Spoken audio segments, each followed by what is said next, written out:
Let's talk about it. Jake Lloyd Bacon here to tell you about my podcast, Elaborate, in which talking about it is exactly what we do. Listen, it's not super high concept.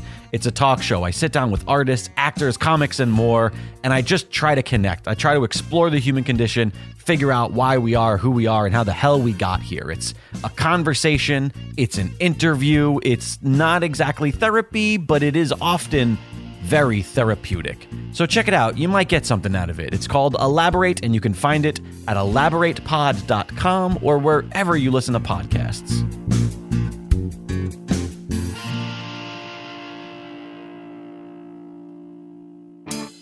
It's the greatest mystery in literary history. A divisive question with highly contested answers. Who was the writer behind the pen name William Shakespeare? Welcome to Don't Quill the Messenger.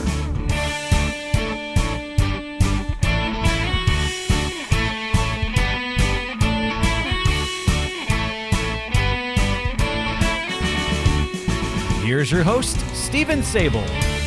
Welcome back, Quiller Nation. We're so glad that you can join us for another exciting episode of your favorite podcast. Want to clear up a little bit of housekeeping before I introduce our guest for today's episode by saying to so many of you who have been sending me emails, I love your emails. I love getting the communications, and not just the ones that praise the episode or ask more questions about what a guest felt or believed or thought about a particular topic. I try to forward some of those on to the guests when it feels like it's something that you should be asking them directly. And I want to let you know that when you send me a recommendation for a guest, I always follow up on that. Sometimes, though, I have to tell you that guests are not available or have declined to be a guest for various different reasons. None of them have ever said, "No, I don't ever want to be on your podcast. Go away." Click. That never happens. But what has happened is either very, very busy or fully involved in some research project or book writing. In many cases, that's been the case. Robin Phillips was on her video tour, but we're going to still try to wrangle her down now that she's got a little bit more time left. So know that, yes, I'm listening, I'm paying attention, I'm reading your emails, and I am reaching out to guests and trying my best to get them lined up. Sometimes it's a technology issue, and sometimes it's a time gap issue. A lot of you have suggested guests who actually live overseas, and we've been trying to work that out and make some of that happen. And we've got a few lined up or that have happened with regards to that. But just want to tell you all, thank you all for your communications. And remember, you can reach me very clearly by sending an email to contact@don'tquillthepodcast.com. Contact@don'tquillthepodcast.com. So let's move on right now to today's guest. Excited to have this gentleman here with us today. And his name is Marc-Andre Alexander. He's a writer and a Silicon Valley trainer in leadership and high performance thinking and innovation for managers. He has taught English at a university, business at a business college, legal writing for paralegals, and even Latin at a private middle school during his career. He has a bachelor's degree in English, a master's degree in organizational management and development, and he's been an Oxfordian for more than 35 years. But most importantly, what we're going to talk about today is he is what he calls the curator. I like to say he's the founder of the Shakespeare Authorship Sourcebook, and that is sourcetext.com. I'll be saying that website several times throughout the episode so that you can find it and go explore there. Sourcetext.com. Mark, welcome to the program. Happy to be with you again, Stephen. So I want to dive right into sourcetext.com. And I do have to say, before I warn our listeners, before they go to that site, I'd like to tell them they want to make sure they have multiple hours available because you can rabbit hole into that site for eternity if you're not careful. So make sure, Quillers, when you go there, that you have a little bit of time on your hands to truly explore the wonderful amount of resources you will find there about the authorship question. What first inspired you, Mark, to put that site together? Yeah, it's a good question. It kind of goes back to my beginnings as an Oxfordian. When I picked up Charlton Osborne's book, I was skeptical, but I was in university at the time, and I knew enough by then to know that you have to check sources. Because my question when I was reading Ogburn was, okay, are you suppressing evidence? Are you saying some things about Stratfordian scholars and what they write in their books, and you're not telling the whole story? So I had to sit in a university library and go to the source text. I had to read what he says. Okay, pull out a book. Okay, he's right. That's what they're saying. They're not coming up looking good. And in those days, especially when you get into Elizabethan literature, anything to do with 16th or 17th century literature, is really tough to track down the sources. Because I learned early on that I tend not to trust interpretive texts. I don't trust what people say about it. I want to see the original. I learned this a long time ago reading Supreme Court decisions, the actual decisions versus what was reported. And if I was very strong from the beginning, early in my life, in my teen years. What is the truth? How do I know to recognize the truth? What's the difference between truth and opinion, and informed opinion, and mere opinion, and manipulation? So it was such a part of me that when the internet came along, the World Wide Web and everything, I was one of those early people who were putting things together. And once I found archive.org and other sources, I began to realize, I can get a lot of these source texts myself. So I could actually see, a book from the 1500s that was dedicated to Edward de Vere. I could see what that looked like. I could see if somebody had either misrepresented it or typoed or that kind of thing. And I just got into this thing. Even with early Oxfordian texts, I want to make that available to everybody. If you come to this authorship question prepared to do actual research and go to sources, it's a lot easier to navigate and figure out for yourself that this is a strong case to be made. And so I did everything I could to track down all the texts I could in any way I could to compile that site. And it's taken a couple decades. Well, that was going to be my next question is, how long has it taken to accumulate the vast amount of texts and links and details that you can find at the site? And you're saying a couple of decades. Sure. It's ongoing. I haven't updated it for a while because I've been distracted with other things, but there's still materials I'm looking for. So, and that's why I list them as, to be determined, or if I can find them, and if somebody knows about them, they can send them to me. But I just would have to track them down, and sometimes it wasn't easy. Sometimes sometimes they're in archives, and some of those archives are being updated, so I have to go back periodically to see if the ones I'm looking for are available. And then I stumble onto some gold mines, like sets of books that I've had physical copies of that I no longer have, but now the whole sets are online, like the works of Ben Jonson or the works of Thomas Nash and those kind of things. Once I stumbled onto those are great because you get to get a sense of those authors. And if you're going to do any kind of, I wanted people to have the Elizabethan library in their homes. It's as simple as that. And as much as possible, all the public domain commentaries, the important commentaries up through 1920, about 1920 is when the copyright stuff kicks in. So anything before that is public domain. Mm-hmm. And one of the things that I find amazing about the site that is really where I rabbit hole when I'm at that site is the amount of information you have there about works that were dedicated to the Earl of Oxford. And you really get a strong sense of how involved this man was in the processes and the profession of and the business of publication. Yeah. And really, there's this vast library that involves him that he is connected to in some way or another. Well, that's the thing. For me, it has to do with the consciousness of the writer. And what I mean by that, it's like Diana Price, who's a real good scholar, wrote a book, Shakespeare's Unorthodox Biography, in which she just investigates the Stratford guy and gives you all the actual evidence. And she points to sources. She gives you everything. She's not steering it towards a particular author. And so you know that the consciousness of that guy, it's just not a fit. It doesn't make sense. And this is why you have famous people, like Mark Twain and Walt Whitman and others raise questions about it. Edward de Vere's interesting, and what persuaded me was going back to sources and realizing the parallels. That more and more I saw the consciousness of Shakespeare emerge from Oxford.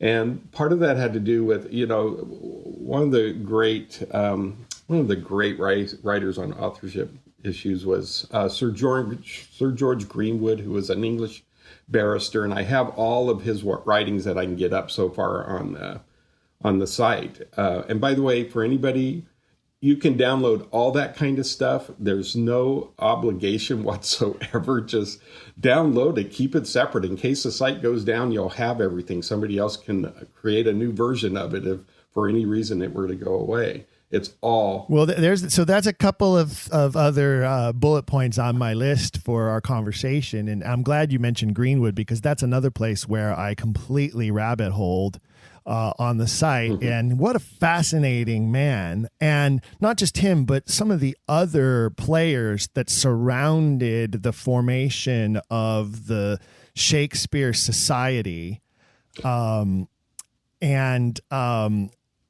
the titles and the credentials of some of those men. And oftentimes on this program, I'll talk to a guest and we'll talk about, and one of the other topics we're going to get to is what you call Stratfordian blind spots. So we're kind of bouncing around here a little bit, but, we talk about how often people get vilified for being involved in this question and being involved in this research, and, us in our tinfoil hats and all. But yet you look at some of the men who were the earliest researchers into this, and you find, generals and colonels and barristers and knights of the order. I mean, all those guys back then in the, late, what did I say, 19 teens and 1920s. I think those guys have, like, you want to talk about men of letters. Some of those men have, 18 different letters after their names that some of the things I don't even know what they mean. What happened there?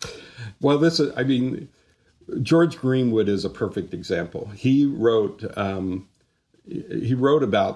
about the Shakespeare problem, really starting in 1908. This is 12 years before Thomas Looney happened to bring out, that he thought Oxford was Shakespeare.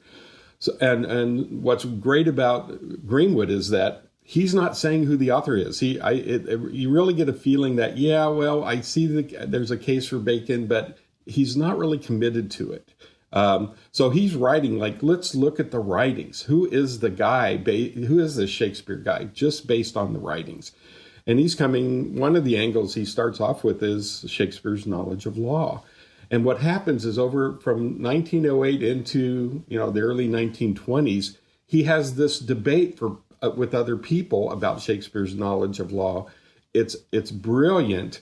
And what's really cool to notice is that the people who try to refute him do terrible jobs. In fact, they avoid his strong arguments. Up to the present day, I chart, this is why I wrote an Oxfordian article back in 2001 on Shakespeare's knowledge of law, history through the journey of the arguments, because the history of the arguments exposes how badly the other side argues this question.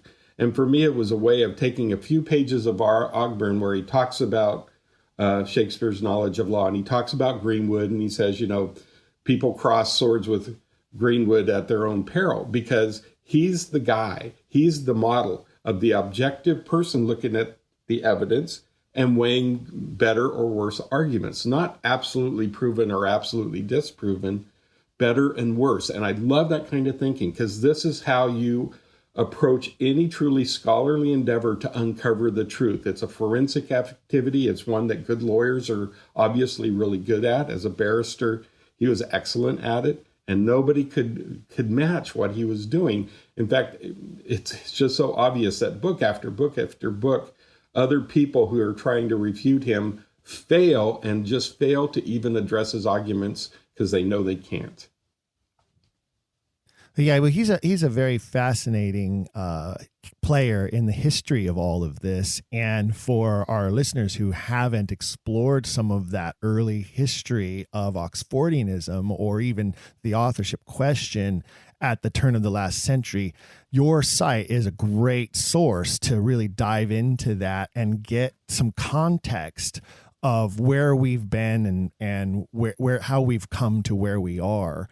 But I feel like some of those early guys have been forgotten in a way that is unfortunate, because I think that type of credibility we should still be leaning on, because when you look at, like I say, you look at the credentials of some of these guys, and it's pretty astounding what they accomplished in their lives.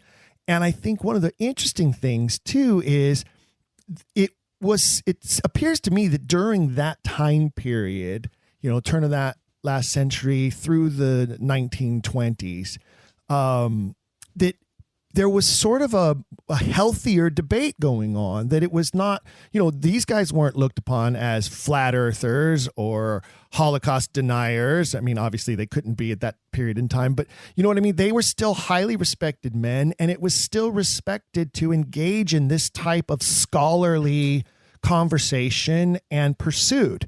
And I just find it interesting that it's devolved the way that it has to the type of ad hominem attacks that we constantly as Oxfordians receive from Stratfordians.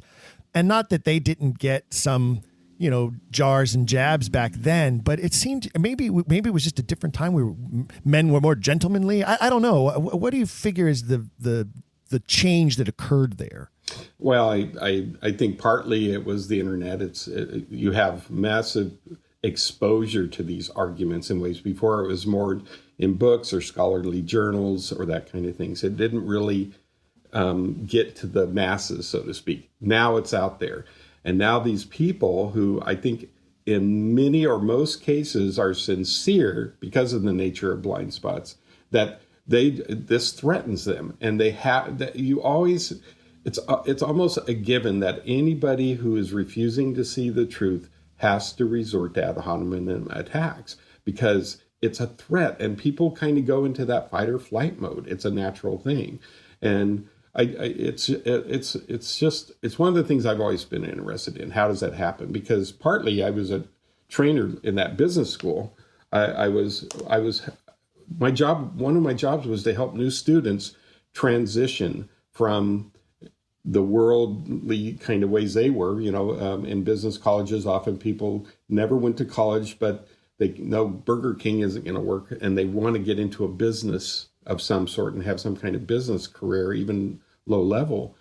And they come in and they don't know that world. They don't have that consciousness, and somehow they have to change their picture. And I was responsible for helping students change the picture. And part of that was understanding how the mind works and how change management works. How do you inspire people to change and, in a sense, upgrade from where they were at? And that what I learned there helped really open the door to even more. What is true? How do you know it? How do you test it? What kind of habits of mind can get in your way, and which habits of mind help open you up if you're pursuing the truth in any endeavor? And you made a presentation on the topic of what you called Stratfordian blind spots 2 years ago when the Shakespeare Oxford Fellowship presented a symposium live from Napa, California. I know this because we were there together, and I remember sitting in the room while you gave the presentation to the live viewing audience. And so I want to let our listeners know that they can find the video of that as well if they go to the Shakespeare Oxford Fellowship YouTube channel and they can watch that presentation either separately or as part of that particular morning's events, because we did several hours on a Friday night and then a Saturday morning session and then a Saturday afternoon session. And I don't recall where you fell in the session. I believe it was Saturday morning. Yes, that's correct. So then that will help listeners to try to find that. And it was a fascinating presentation. Can you sort of kind of give us a little bit of an idea of what that presentation includes and how that has affected your approach to discussing this topic with others, including staunch Stratfordians? Sure. Well, one of my most recent jobs was working in Silicon Valley at a semiconductor company. Semiconductor is a crazy industry. It makes regular high tech looks slow. And semiconductor is about creating the tools that etch the silicon chips. And there are these process engineers whose job it is essentially to innovate chips that can create things like iPhones and iPads and computers and all the technology we have. They're usually 5 years ahead of what the current is, and most people have no idea what they're working on. People are hired for semiconductor as PhD engineers right out of the big universities, Caltech, Stanford, MIT, and such. And they're not being hired for what they know, because what they're going to be doing in a year, they don't know this stuff yet because it's not being written anywhere. It's not being published. So they're brought in because they have the new understanding of chemical processes or electrical processes or other thing, and then they spend a year learning.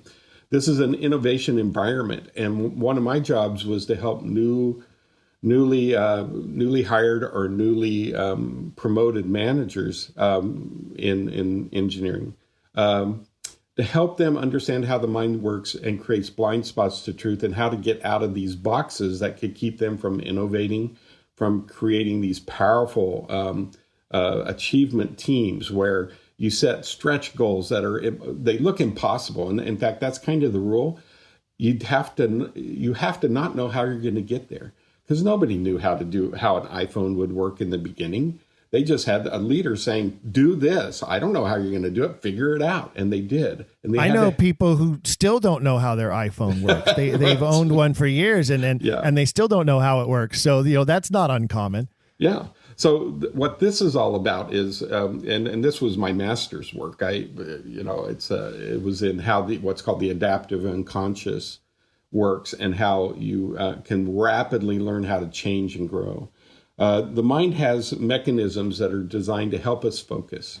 There's both physical and mental sides to that. So that, if I have to assimilate everything that's coming into my brain and not have some kind of filtering mechanism, I'd go nuts with all the 11 million bits of input per second with all this, with the sights and sounds and everything I'm feeling and everything. So there's a network in the brain that basically screens out stuff that's not important to you. And then there's a psychological component as well. Part of that has to do with the subconscious mind, which is basically a machine, a repository that simply notes anything that you repeat and stores it. If I learn how to type, step at a time, I have to look at every keys up to about 20 words a minute. But if I repeat enough, there's a certain point where the subconscious stores the pattern. So now I don't even have to think and look at the keys. My fingers know where to go when I'm typing a sentence. Same with driving. At first it's like pedals and turning and paying attention to traffic and mirrors, and it can freak you out. You do it enough, now you can drive down a freeway and forget that you're driving for a couple miles, wondering how did I not, get off the road. That's because of what the subconscious does. It stores habits, attitudes, anything repeated. It also stores your self-image. It stores the kind of person you know yourself to be. If you have a teacher at 3rd or 4th grade trying to tell you you're weak in math, it's like, thanks for telling me, I might have tried. In fact, you aren't weak in math, but you have stored that belief, and it gets stored in your subconscious. And then there's this other thing called the adaptive unconscious, which is very active, and it has a very simple job. It matches the outer and inner picture.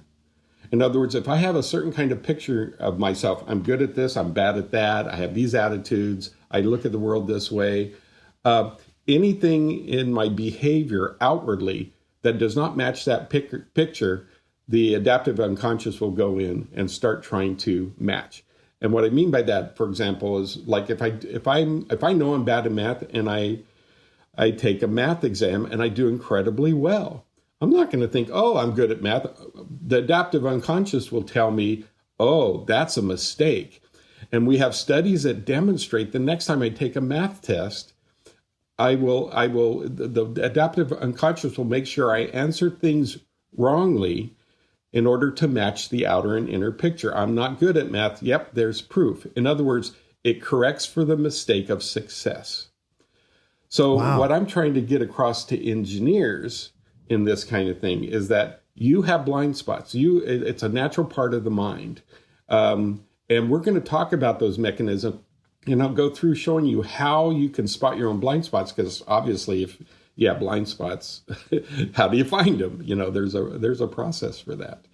In terms of Stratfordians and Oxfordians, because I'll put them both in the same camp, because if you're talking about scholarship, you have to be very aware that if you lock on to what you think the truth is, the way your mind works, it locks on to any absolute certainty and stores it. I know the world is this way. I know that the Stratford man is this way. I know these scholars are that way. If you are absolutely certain, that certainty gets stored, and your adaptive unconscious will then start, correcting any outward evidence that contradicts your stored truth, your certainty. So for Stratfordians, for example, between their reputation, look, I wrote a lot of books on Shakespeare, the regular guy, and I have a reputation, and I feed my family on this reputation. And I know absolutely, without doubt, that anybody who doubts this is a conspiracy theorist or whatever. That certainly, the mind is constructed in a way not only to avoid evidence, it will literally keep you from seeing it. You could show this person the evidence. It could be written, it could be documented, it could be in front of their face. The mind will not let them see it, and they'll start calling you names. That's how it works. The problem with Oxfordians also is absolute certainty. We're dealing in an area where historically, it's like little islands above the ocean. How are they connected underground? We don't have all the data. We don't have all the letters. We don't have, remember Elizabeth's reign was totalitarian. And Burleigh and his son, the right-hand people, they were in charge of documents and what history got out there. So we're trying to tell a story based on pieces, and a lot of it we can't see how it fully connects. So 100% certainty in this area is dangerous to any scholar, even Oxfordians. I absolutely agree. And I have said several times on this program and in private circles and in conversation with other Oxfordians that one of my concerns is that sometimes there are people within the Oxfordian movement who threaten to become like the enemy, in the sense that they become so rigid and so regimented into what their viewpoint is about this topic, or what they believe the strategy should be in order to spread the truth, or what the strategy should be in order to reach new people. And I rail against that. I shake my fist at that and say, no, you're about to become the William Cecil of Oxfordianism with that type of approach. Don't do that. Why are you behaving so Sicilian? That's one of my neologist words. Let's not be Sicilian in our approach to this. And we've got to keep our minds open, and we've got to continue to try to figure out ways to open the minds of others. And we can't expect others to open their minds if we're going to close our own.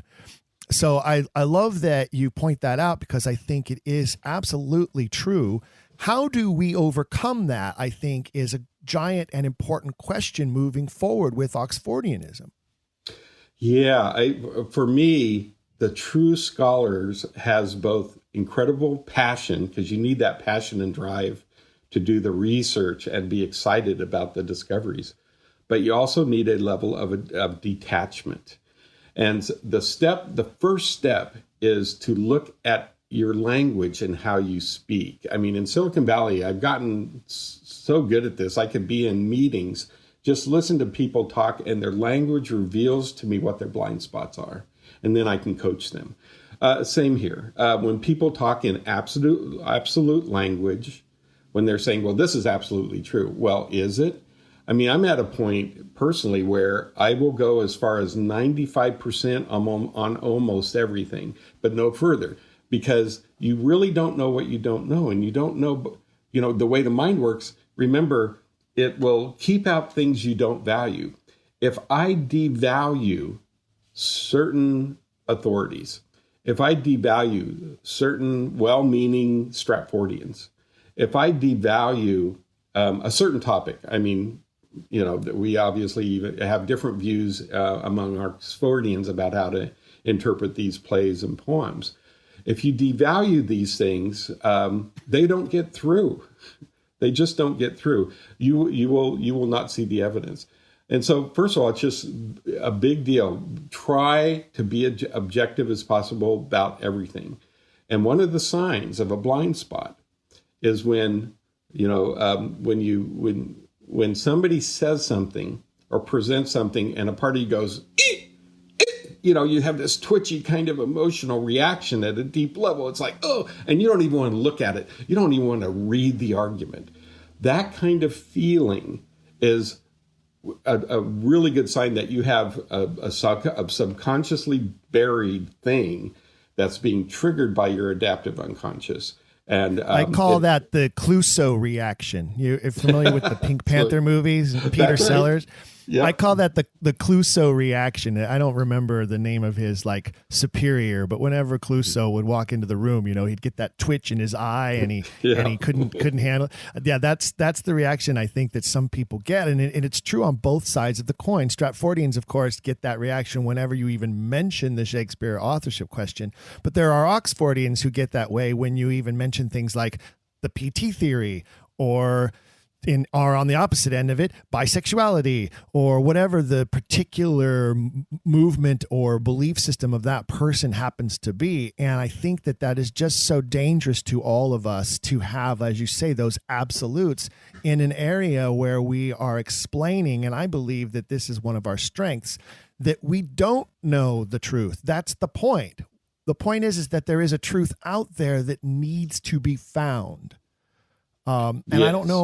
I don't know how more we can emphasize that. I mean, I do it every 2 weeks with episodes of this program where, the theme of the program is let's keep asking questions. Let's find out the truth by exploration and inquisitive diving into these topics, these issues, these islands, as you say. Let's find the bridge if we can. Let's look for the connective tissue.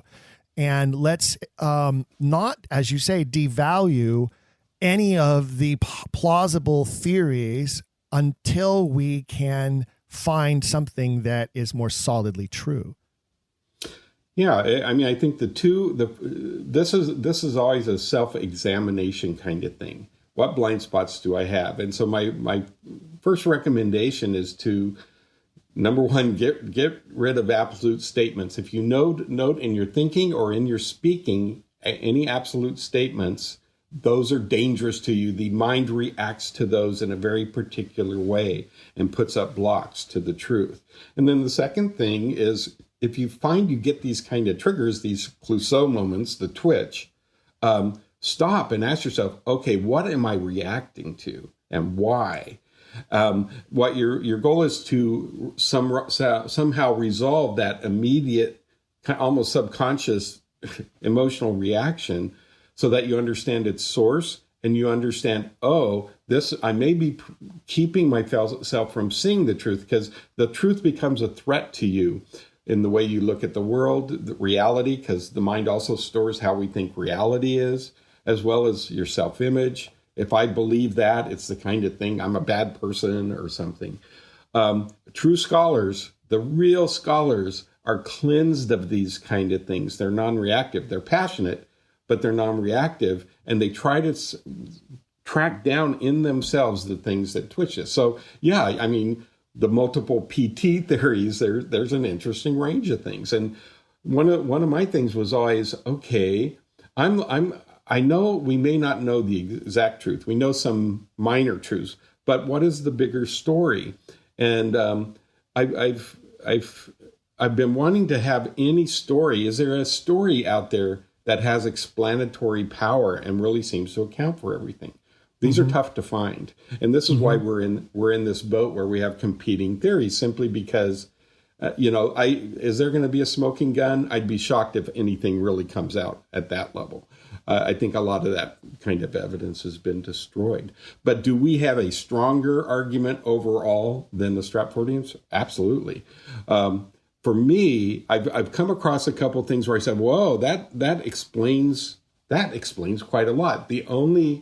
My only concern is there's a couple levels of approaching this. If you're coming from an absolute scholarly level, there's some stories that explain a lot, but you really at a scholarly level can't demonstrate. Absolutely true. Absolutely. It has these pieces that make the story kind of more coherent. So you can kind of notice this among Oxfordians as well. It's just there's some that are just, they're concerned about scholarship. They're concerned about public perception. And I mean, and they're right. If that's the mode and that's what you're basing an organization on, perfectly legitimate.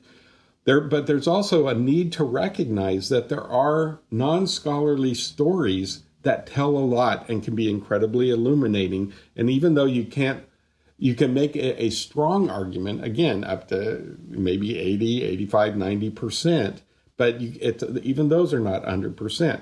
So now we're dealing in the realm of preferences. Do I prefer this or that? If I were a board member of the Shakespeare Oxford Fellowship, I'm going to tend to be conservative on the scholarship side, but I'm not going to deny that these other stories there. But what I would do is make sure it's very clear of that what these are the two realms.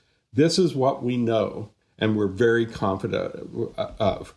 Here is what some people believe, and here's the range to which it's built on actual evidences. And here are the questionable places where any reasonable person would raise a question, but often, the questions do not absolutely demolish the theory. That's a beautiful way of putting it, and I think you're absolutely right that is the narrative that would serve Oxfordians the best. And you really just concisely summed that up so well. And I agree with you. And there is so much good scholarship. And there are things that we can point to and say, this is a fact. This document exists. This letter was written from this person to this person on this date. This was put into the public record and in Elizabethan times by this person at this time. This book was published. Here's who published it. Here's where the money came from. Like, those kinds of things are all there and can be absolutely defined. And you're right. We can point to those. But I do think we need to follow that up with, and here's what many people believe that means. And here's the story that many people subscribe to, that all of that connective tissue is this bigger picture. And there's a tendency among the scholars of Oxfordianism to be afraid to go into that realm because they're concerned about, their reputation and I'm like, why are you so concerned about your reputation? You get slandered every single day by these Stratfordians. Do you really think that they're suddenly going to accept you as some magnificent scholar like tomorrow or the next day or the next year? And that kind of puzzles me a lot with some of the behavior of some people in this movement. And I get it. They have a reputation. They want to be seen as legitimate scholar, and so many of them are. But I think the ones that are the most popular, and this is what I learned through listeners of this series, are the ones who go out on a limb and say, okay, here's what we know, and here's what I think it means. What did you say earlier in the program? Informed opinion, right? I think I think there's plenty of room for informed opinion here. Well, yeah, and I think Hank Whittemore is a perfect example of that. He was exactly who I was thinking of as I was saying those words out of my mouth. Well, he has to be one of the most patient Oxfordians I've ever met. His work is methodical. He makes a strong case. Does it rise to the level of proof? Well, none of these really do. But it's one of the, I respect him and I respect his work. And it's like, wow, this is, so I think there's some stuff there. I think there's another scholar, Nina Green, and she has an interesting side as well. And she's worth investigating, and she'll counter some of that. It's interesting to weigh both sides and see how they argue and see what kind of evidence they marshal. Often you'll see that when people bring up their arguments and discount the other ones, you can see where their blind spots are because of the way they're using the language. And that's always the thing that opens the door for me. I mean, it's a telling thing because we're dealing with language. A lot of people want to gain legitimacy with the Stratfordian world. I'm not all that big into that. I don't think that's how you grow this movement. I don't think that's how you achieve successes. I mean, some attention needs to put there, but I put much more attention on teachers and schools and making sure that people are learning and growing and understand these questions are open and worth investigating. So anyone who's out there teaching authorship issues in conjunction with Shakespeare, not exclusively, but just bringing it up and saying, here's some things you can check out for yourself. I think the biggest thing we can do in terms of education is help people understand that building your life on second and third hand interpretive sources is not a very strong foundation, and that you learn how to develop the intellectual capabilities of tackling this on your own. I mean, my favorite professor at university, an English professor, but he taught life. He taught the ancient Greeks. He opened so many doors for me.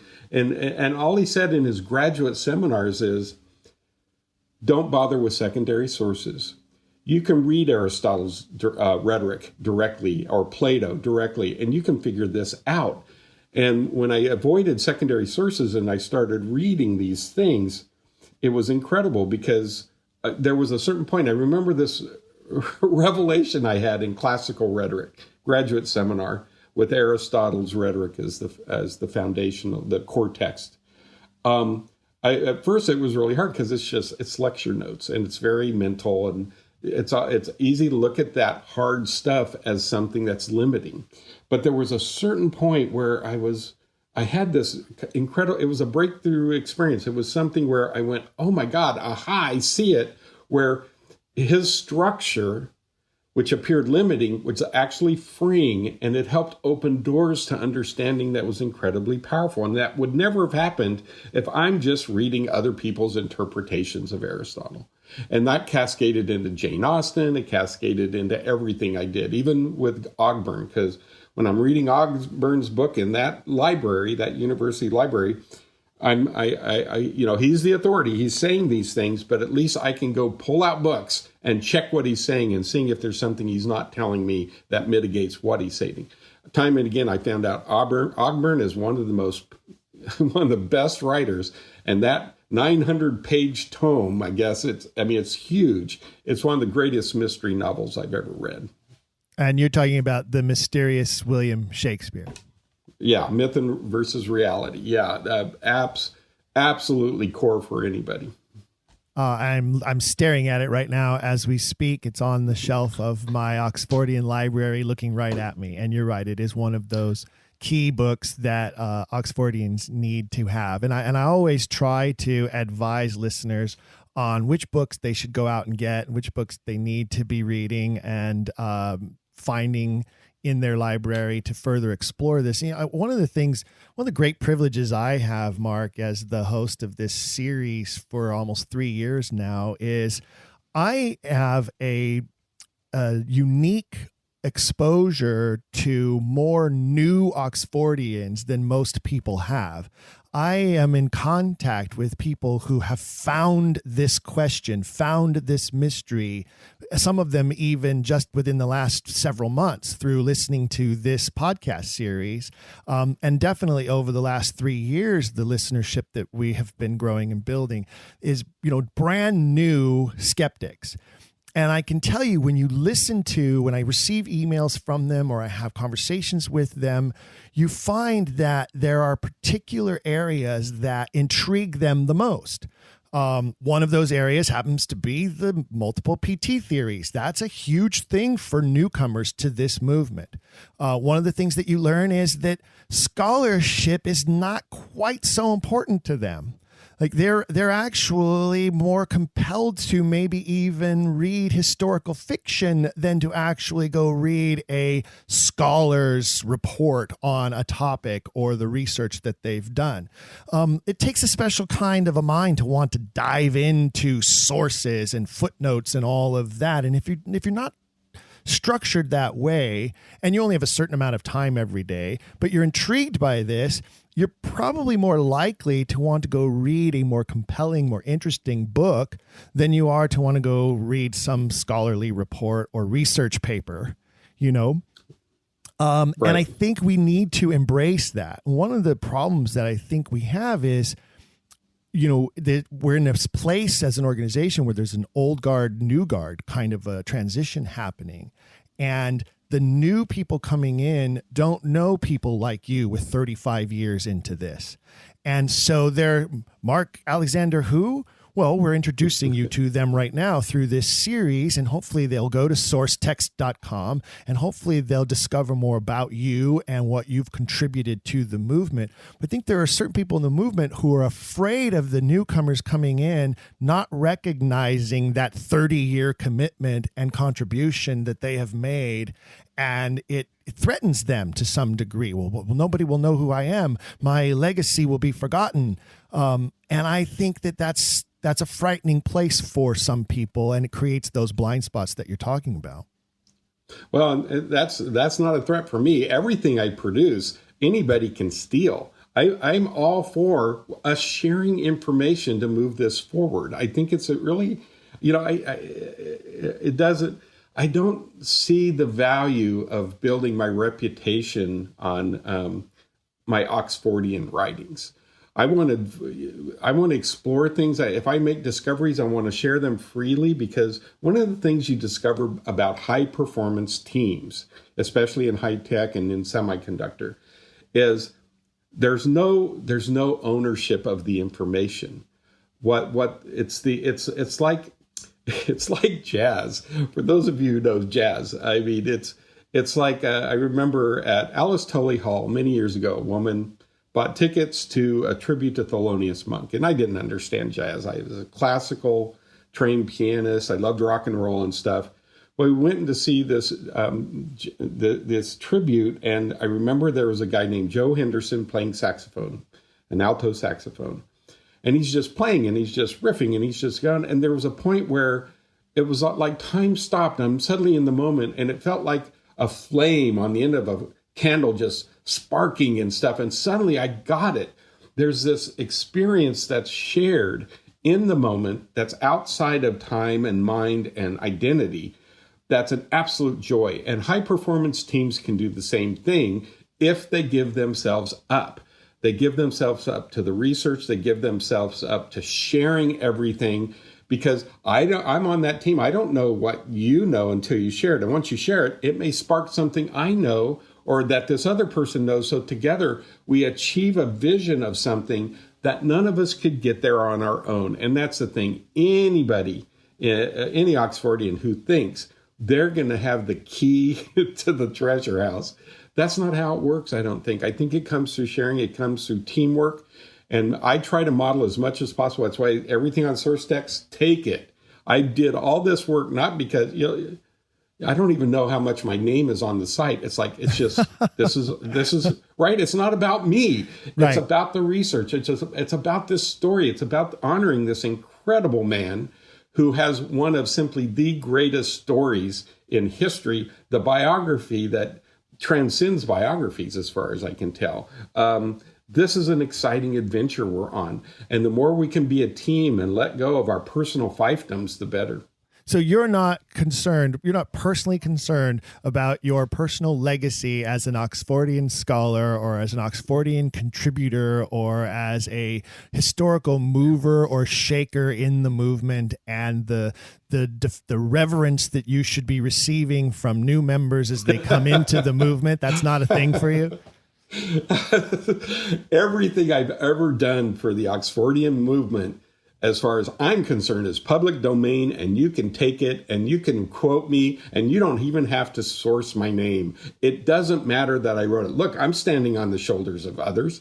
I didn't invent this stuff. It's good to cite sources and stuff, but trust me, I don't have any arguments that I would say are absolutely original with me, and I don't need that.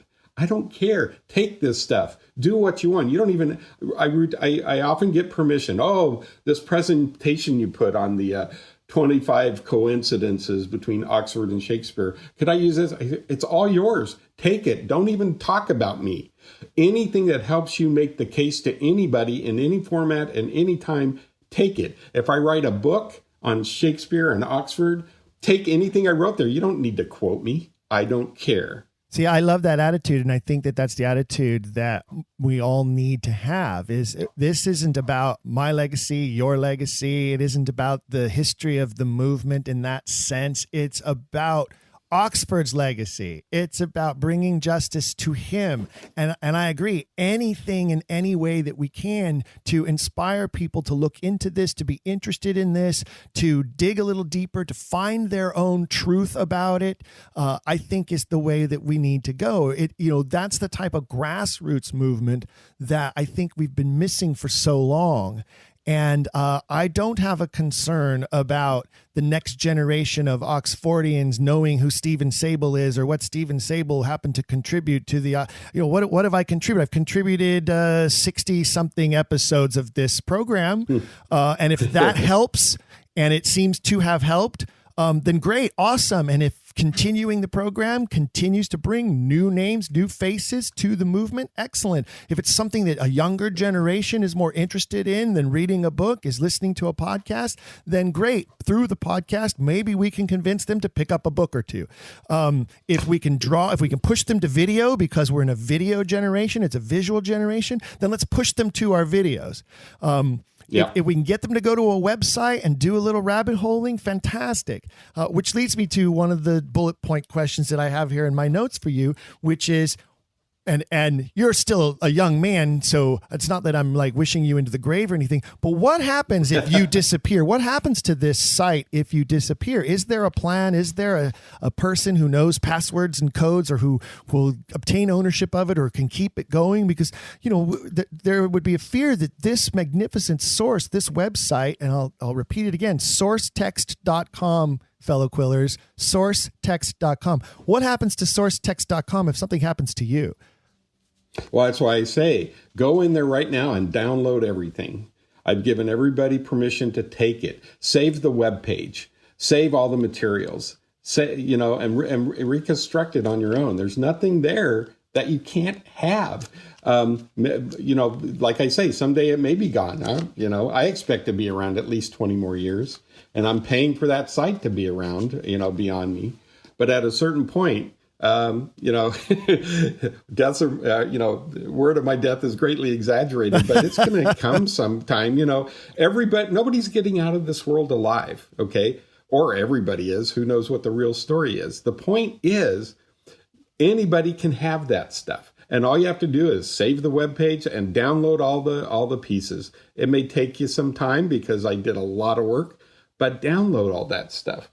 It's time for Oxfordians to become a high-performance team.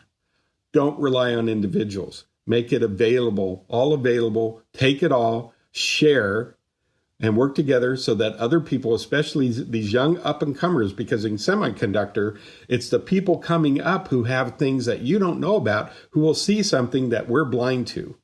And so we need that infusion. We need young people. We need people with new ideas. Don't shut them out because of age. Don't shut them out because they don't have your particular take on something.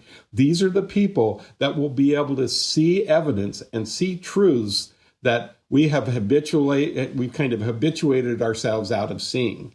And they are incredibly important to move this forward. Welcome them, do everything you can to build them up, find what their interests are, and encourage them to passionately go after those particular interests. I mean, one of the great things about Ogburn's book is that just, he has all these pieces of stuff. That book could have been twice as big, at least, I'm sure.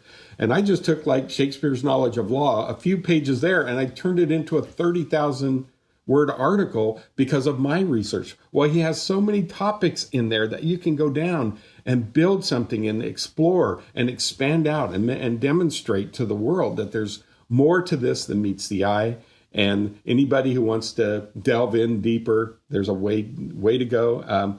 Let's do it together. I believe in absolutely sharing everything. As you were compiling the site, and that, and there are various areas to the site as we've sort of covered some of them, there's the Greenwood stuff that's there. There's a lot of the writings of Oxford that are there, his poems and some letters and things that he actually wrote. There is all of the pieces that were written by others that were either, dedicated to him or sponsored by him, or that he wrote some prefatory material for. What would you say was like one of those, lightning bolt moments for you of something you put to the site after you discovered it was available or found it or, went through, give us a couple of moments through the history of the development of the site where you went, oh, this is the awesome one. I can't wait to get it up there. Oh man. Yeah. Boy, is there one thing. I can't say there was one thing. I can say that as I had access to and started going through the dedications to him, and some of what he wrote as a whole, you get such a, well, it's also like, when you read all this stuff by people who worked for him, Anthony Munday, and some of the other people who are important in literary history and Elizabethan literature particularly, but they have their own things. The more you delve into that, and once you realize from the dedications where Oxford is in relation to that, you really see this kind of mastermind. He was the kind of guy I'm talking about. He was clearly the kind of guy that was sharing, encouraging people. Let's discover this together. I mean, it's this kind of wonder is all over Shakespeare, and it's over him, and that's why he's working with these people, and they were doing things, and it was so cool. And I just see him as having so much fun and getting in trouble politically at the same time. But what he was doing was wonderful. And that's why, the way I talk is the way I almost think he would talk. This is fun.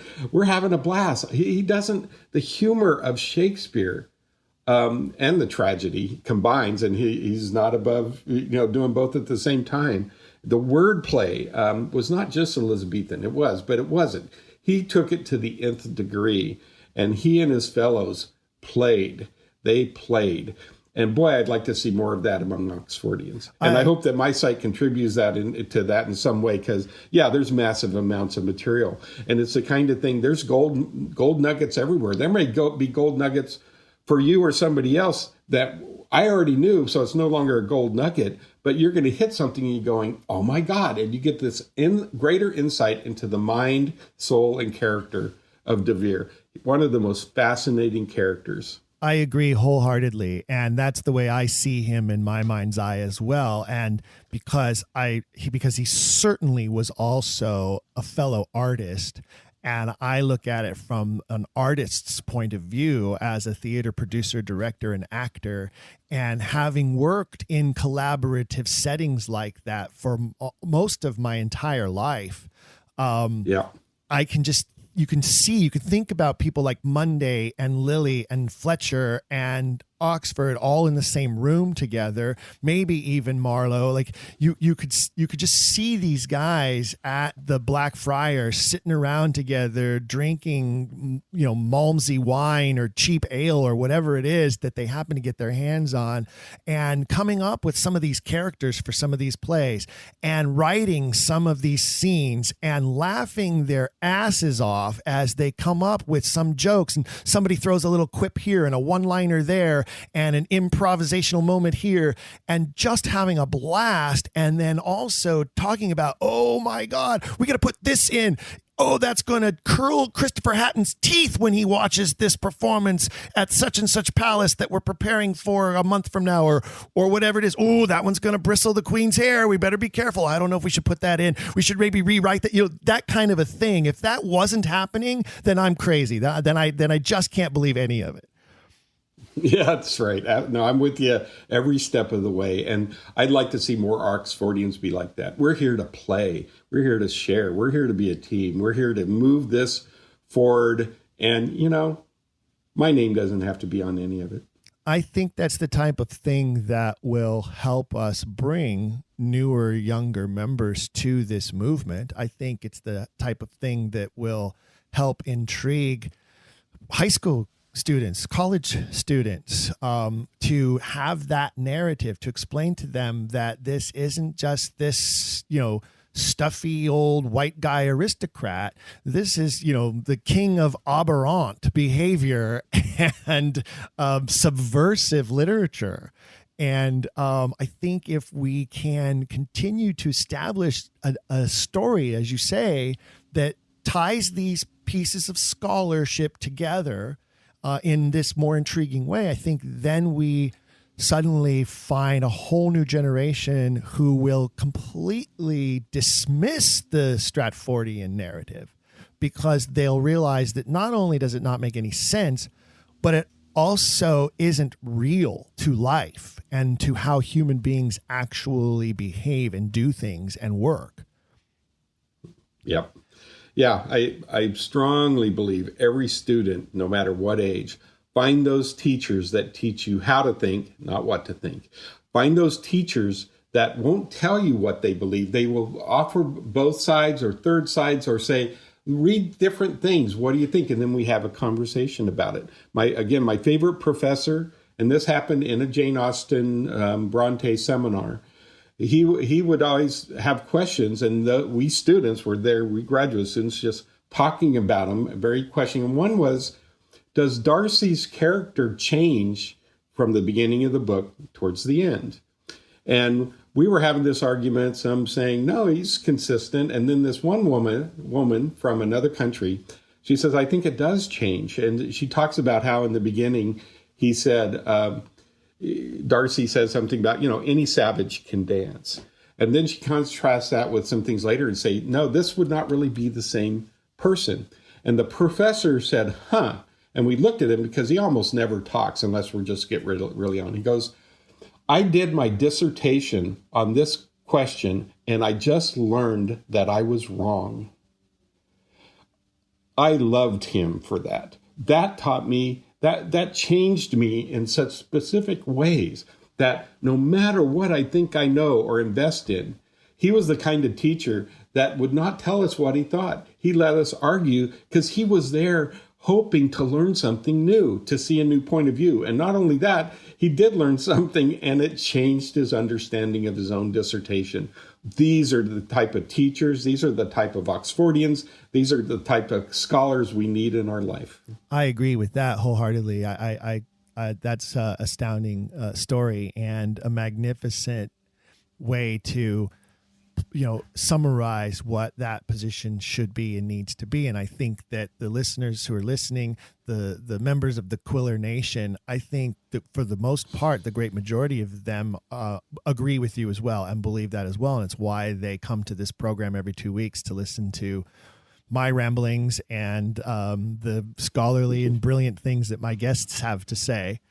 I always say, all I do is provide filler and keep the program moving. That's it. That's basically all I do. The rest is all the guests. And you've been a magnificent guest, Mark. I'm so happy thank God to have for you, Stephen. Well, thank you, brother. And it's been an absolute pleasure. One last thing before we wrap up this episode, and it ties to this, is one of the things that I think that the Shakespeare Oxford Fellowship has done in the last several years that has been such a tremendous success is the Who Wrote Shakespeare video contest. By the time audiences are listening to this episode, voting for this year's winners will have already closed, and the announcement will be forthcoming as to who this year's winner will be. But you have been a past winner of a prize in that contest, if I recall. And I'd like to direct our listeners to go and find that little tidbit as well. If you go to the Shakespeare Oxford Fellowship YouTube channel, you will find you should be able to find, I think this year's finalists are probably at the SOF website and not on the YouTube channel yet. But if you want to find the previous year's finalists and winners, you can find those on the YouTube channel, and you'll find one that Mark did, and you'll give you a little more insight into who Mark is. It's one of the funniest ones. I think one of the most clever ones that we've seen over the last few years. And just touch on that a little bit, would you, before we wrap up? Like what caused you to make that video? How much fun? You must have had a ton of fun making that video. Oh yeah. It's just a coincidence. Oxford is Hamlet. I just wanted to play that kind of professor that gets twitched all the time. It's like, that's just a coincidence. And that's always the frame. Well, yeah, this happened, but let's not tie it together. It's just a coincidence. And then he gets more and more agitated. And it's just, I find that there's some things you can't argue, you just make fun of when people are being ridiculous. Well, you totally, and this is great because it circles back to an earlier part of our conversation. And in that video, you epitomize those Clouseau reactions that we talked about earlier with that guy. And the character that you're portraying in the video just sort of, descends into his own self-inflicted madness in 3 minutes, And so I encourage listeners, go find Mark's very funny Just a Coincidence video. It'll give you a little more insight into who Mark is and how, as you can tell, I'm sure after listening to this episode, does not take himself too seriously, but yet takes all of this seriously enough to be a great contributor to the movement. And please don't forget, ladies and gentlemen, go visit his site, sourcetext.com. And I will tell you, right at the top of the homepage, there is a link that you can click on to help support Mark's site. I'm going to give him that shameless plug so he doesn't have to. You can send some funds there to help him maintain the site, help contribute to the site, pay for its hosting. A little bit goes a long way, as most of you know, when it comes to that kind of thing, but it also does help to have some helpers contribute. So you can find that on the homepage as well if you would like to help support the site. Sourcetext.com, sourcetext.com, sourcetext.com. Thanks, Stephen. Thank you, Mark. It's been a pleasure, and I'll look forward to chatting with you again sometime in the future. Ladies and gentlemen, we do want to remind you that not only sourcetext.com, but ShakespeareOxfordFellowship.com is your source and resource for all things Shakespeare authorship question. Go visit SOF's website. Do visit that YouTube channel. You will find all kinds of wonderful videos there to watch. The fun contest videos, as well as magnificent presentations, many from the guests that we've had here on the program. Please continue to let me know your thoughts. And as I was saying at the beginning, I don't just want all the words of praise, which I do love, by the way, because I do have an ego too.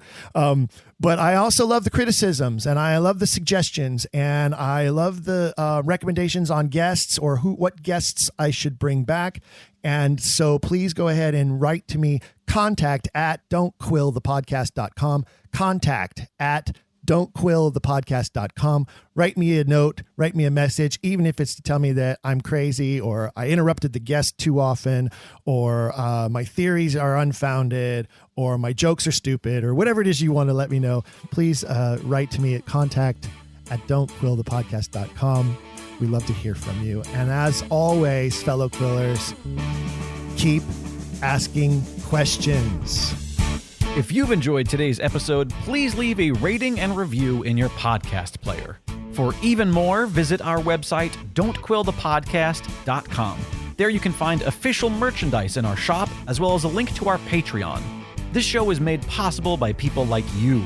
We hope you'll consider showing your support by becoming a monthly patron, where you'll receive bonus material and tons of exclusive perks.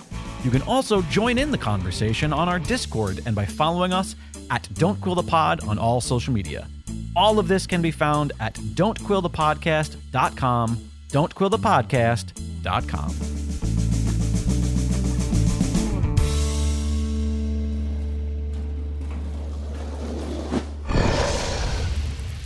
It's Dragon Wagon.